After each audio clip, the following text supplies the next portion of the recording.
नमस्कार दोस्तों, अल्फाज डायरी वीडियोस में आपका स्वागत है। दोस्तों, ये सीखने के लिए काम करें, पैसे के लिए काम ना करें। अध्याय 7 सबक 6 का पार्ट 2 है। तो इसके पहले आप पार्ट 1 को सुन लीजिए, तब आपको अच्छे से समझ आएगा पार्ट 2। और हाँ, मैंने इस चैनल पर इस बुक की पूरी समरी शुरू से लेकर प्रस्तावना से लेकर एंड तक डालूँगी। आप उसे अच्छे से सुनिएगा सभी चैप्टर को, और उसमें जो भी पॉइंट दिए गए हैं उनको नोट करके अपने जीवन में अमल में लाइए, तो आप ज़रूर गरीबी से निजात पा सकते हैं और अमीर बन सकते हैं। क्योंकि इसमें बहुत आराम से, बहुत बारीकी से समझाया गया है हर चीज़ को। तो आपको अपने जीवन में एक बार तो यह समरी ज़रूर सुननी चाहिए। चलिए शुरू करते हैं। जब मैं ज़्यादा पैसा कमाने की इच्छा रखने वाले वयस्कों के सामने बोलता हूँ, तो मैं हमेशा एक ही चीज़ की सलाह देता हूँ। मैं यह सुझाव देता हूँ कि वे अपने जीवन के बारे में एक लंबा दृष्टिकोण रखें, केवल पैसे और सुरक्षा के लिए काम करने के बजाय, जो हालांकि महत्वपूर्ण है। मैं सुझाव देता हूँ कि वे एक और काम करने लगें जो उन्हें एक और दक्षता सिखा दे। अगर वे सेल्स तकनीकी सीखना चाहते हैं, तो अक्सर मैं उनसे किसी नेटवर्क मार्केटिंग कंपनी में शामिल हो जाने के लिए कहता हूँ, जिसे मल्टी लेवल मार्केटिंग भी कहा जाता है।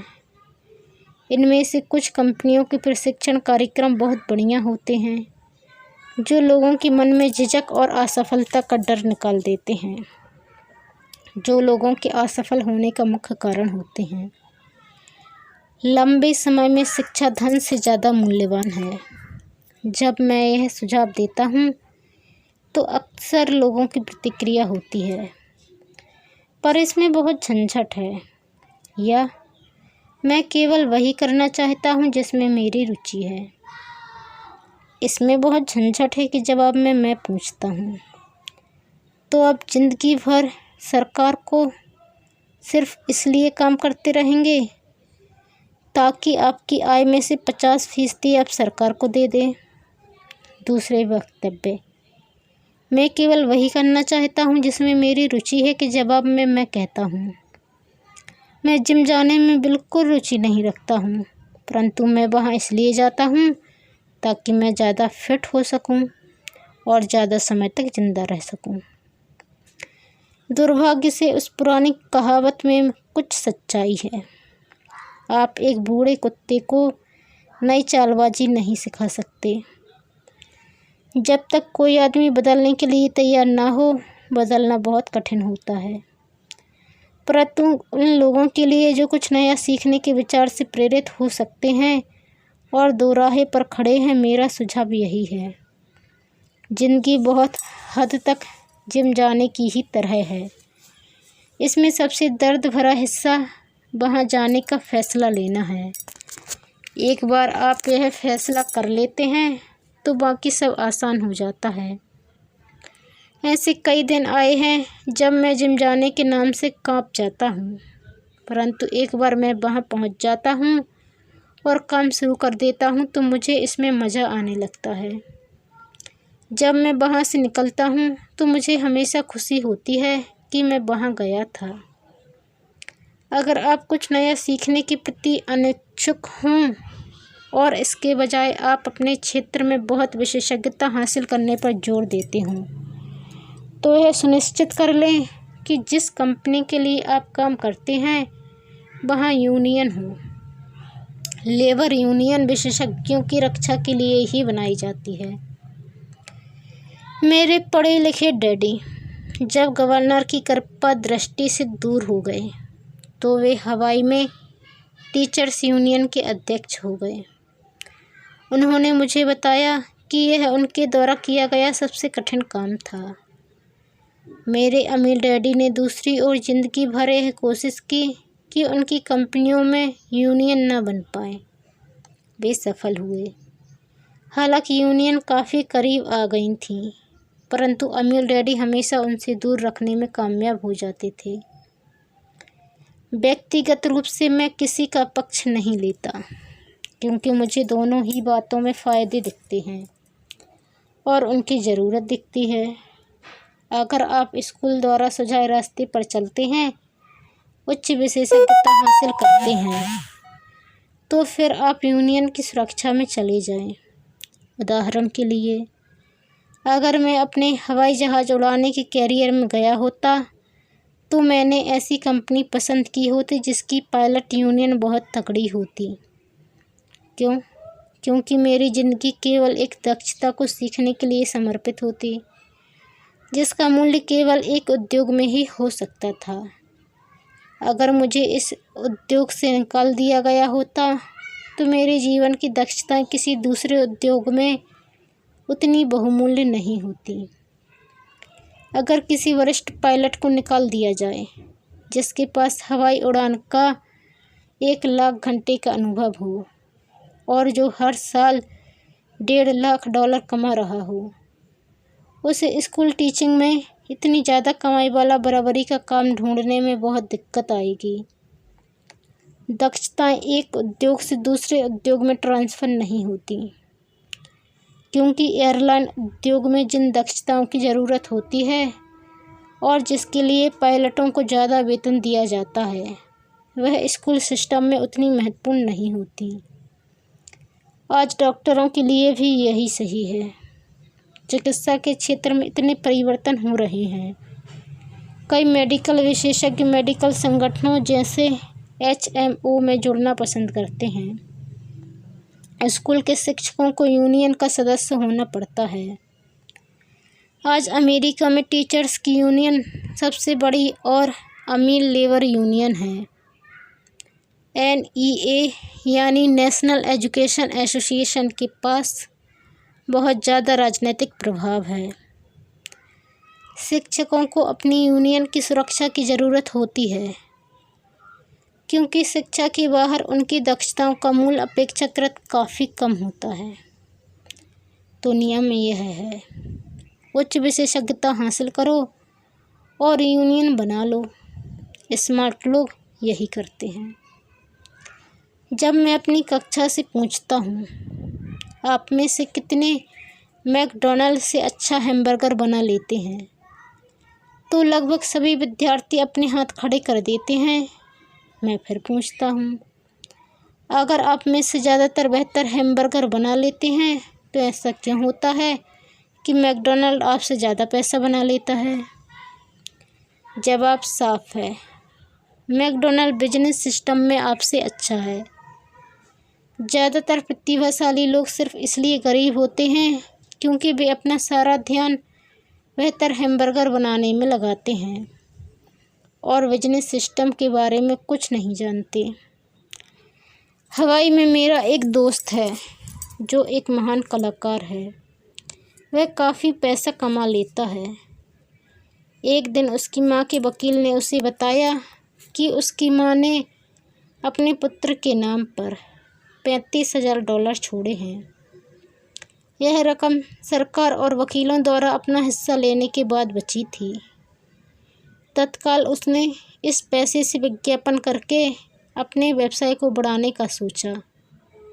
2 महीने बाद उसका पहला पूरे पेज का रंगीन विज्ञापन एक महंगी पत्रिका में प्रकाशित हुआ, जिसके पाठक बहुत अमीर लोग थे। यह विज्ञापन 3 महीने तक चला। उसे विज्ञापन के प्रत्युत्तर में कोई जवाब नहीं मिला और उसकी सारी पूंजी इसी विज्ञापन में ख़त्म हो गई। अब वह पत्रिका पर दावा ठोकना चाहता है। यह एक ऐसे व्यक्ति का सामान्य उदाहरण है जो एक बेहतरीन हैमबर्गर बना सकता है, परंतु बिजनेस की बिल्कुल समझ नहीं रखता है।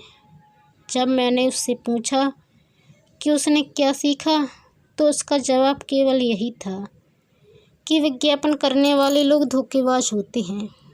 मैंने फिर उससे पूछा कि क्या वह सेल्स में या डायरेक्ट मार्केटिंग में कोई कोर्स करना चाहता है, तो उसका जवाब था, मेरे पास समय नहीं है। और मैं अपना पैसा बर्बाद नहीं करना चाहता। दुनिया प्रतिभा संपन्न गरीब लोगों से भरी पड़ी है। अक्सर वे या तो गरीब हैं या फिर पैसे की समस्या से जूझ रहे हैं या अपनी क्षमताओं से कम पैसा कमा रहे हैं, और इसका जिम्मेदार उनके ज्ञान का विषय नहीं है बल्कि उनका अज्ञान है।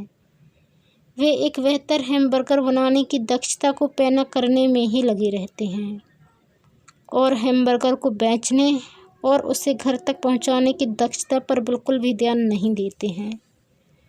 शायद मैकडॉनल्ड सबसे अच्छे हैमबर्गर नहीं बनाता है, परंतु वे एक मूलभूत रूप से औसत हैमबर्गर को बेचते और उसे घर तक पहुंचाने में सर्वश्रेष्ठ हैं।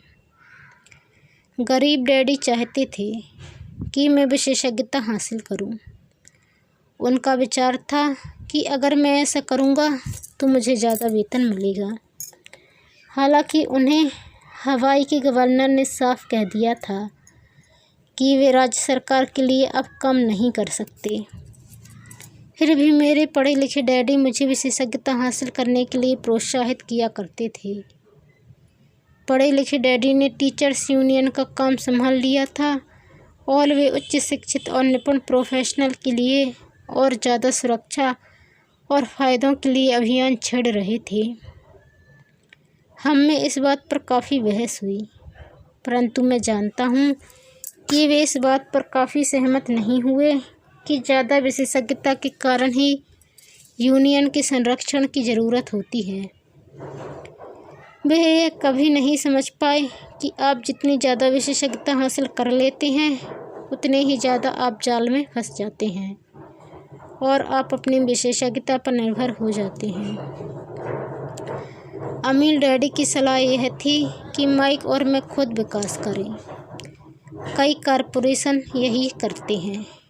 वे बिजनेस स्कूल के किसी युवा प्रतिभाशाली विद्यार्थी को चुन लेते हैं और फिर उस आदमी को इस तरह विकसित करते हैं ताकि एक दिन वह कंपनी की जिम्मेदारी संभाल सके।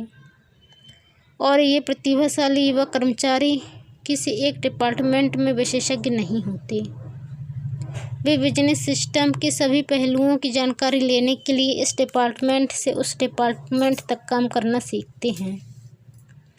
अमीर लोग अक्सर अपने बच्चों या दूसरों के बच्चों को इसी तरह विकसित करते हैं। ऐसा करने से उनके बच्चों को बिजनेस की पूरी प्रक्रिया अच्छी तरह समझ में आ जाती है और वे यह भी समझ जाते हैं कि किस तरह विभिन्न डिपार्टमेंट में तालमेल होता है। दूसरे विश्व युद्ध की पीढ़ी में एक कंपनी से दूसरी कंपनी में जाना बुरा समझा जाता था। आज इसे स्मार्ट समझा जाता है, चूँकि लोग ज़्यादा विशेषज्ञता हासिल करने के बजाय इस कंपनी को बदलकर दूसरी कंपनी में जाना पसंद करेंगे। तो क्यों न कमाने के बजाय सीखने पर ध्यान केंद्रित किया जाए। कम समय में हो सकता है कि आपकी आमदनी कम हो, परंतु लंबे समय में इससे आपको बहुत ज़्यादा फ़ायदा होगा।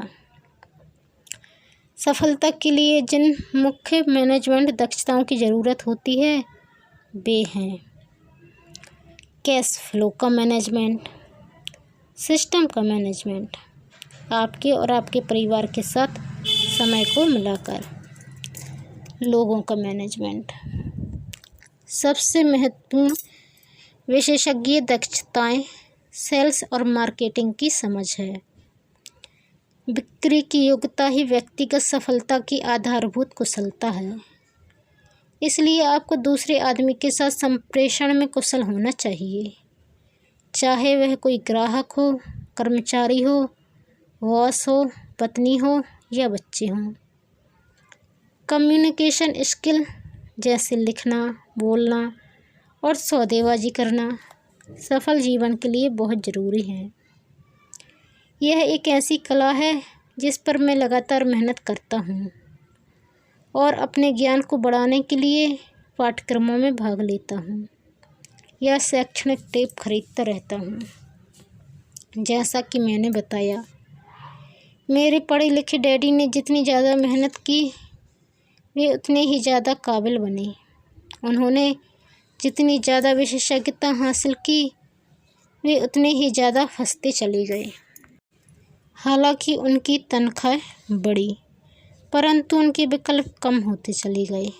जब उन्हें सरकारी नौकरी से हटा दिया गया, तभी उन्हें पता चला कि वे व्यवसाय की दृष्टि से कितने जोखिम में थे। यह तो उसी तरह का मामला हो गया जैसे प्रोफेशनल एथलीट को अचानक चोट लग जाए या वह खेलने के लिए ज़्यादा बूढ़ा हो जाए।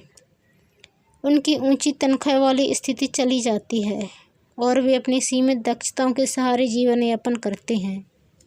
मैं सोचता हूँ कि इसलिए मेरे पढ़े लिखे डैडी बाद में यूनियनों के इतने समर्थक बन गए थे। उन्होंने यह महसूस कर लिया था कि यूनियन ने उन्हें कितना ज़्यादा फ़ायदा दिलाया होता। अमीर डैडी माइक और मुझे सभी चीज़ों के बारे में थोड़ी थोड़ी जानकारी रखने के लिए प्रोत्साहित करते थे। वे हमें ऐसे लोगों के साथ काम करने के लिए प्रोत्साहित करते थे जो हमसे ज़्यादा स्मार्ट थे, और वे हमसे यह भी चाहते थे कि हम स्मार्ट लोगों से एक टीम के रूप में काम करवाएं। आज इसे व्यावसायिक विशेषज्ञता का समन्वय कहा जाएगा। आज मैं भूतपूर्व स्कूल टीचर्स से मिलता हूँ जो हर साल लाखों डॉलर कमा रहे हैं। वे इतना ज़्यादा इसलिए कमा रहे हैं क्योंकि उनके पास अपने क्षेत्र के विशेषज्ञ दक्षताओं के अलावा भी दक्षताएं हैं। वे सिखा भी सकते हैं और बेच भी सकते हैं और मार्केटिंग भी कर सकते हैं। बिक्री और मार्केटिंग की दक्षताएं ज़्यादातर लोगों को इसलिए कठिन लगती हैं क्योंकि इसमें नकारे जाने या अस्वीकार किए जाने का डर होता है। आप संप्रेषण, सौदेबाजी और अपने नकारे जाने के डर का सामना करने में जितने बेहतर होंगे, आपके लिए ज़िंदगी उतनी ही आसान होगी। जिस तरह मैंने अखबार की लेखिका को सलाह दी थी जो बेस्ट सेलिंग लेखिका बनना चाहती थी, मैं हर किसी को यही सलाह देना चाहूँगा। तकनीकी रूप से विशेषज्ञता हासिल करने के लिए कुछ मजबूत पहलू होते हैं और कुछ कमज़ोर पहलू होते हैं। मेरे कुछ दोस्त हैं जो जीनियस हैं, परंतु वे दूसरे लोगों के साथ प्रभावी ढंग से बात नहीं कर पाते और परिणाम स्वरूप उनकी आमदनी बहुत कम है। मैं उन्हें सलाह देता हूँ कि वे 1 साल तक बिक्री की कला सीख लें, चाहे वे कुछ भी न कमाएं, परंतु उनकी कम्युनिकेशन स्किल सुधर जाएगी और यह अनमोल है। अच्छे सीखने वाले, बेचने वाले और मार्केटिंग करने वाले व्यक्ति होने के अलावा हमें अच्छे शिक्षक और अच्छे विद्यार्थी होने की भी ज़रूरत है। दरअसल अमीर होने के लिए आप में लेने के साथ ही देने की काबिलियत भी होनी चाहिए।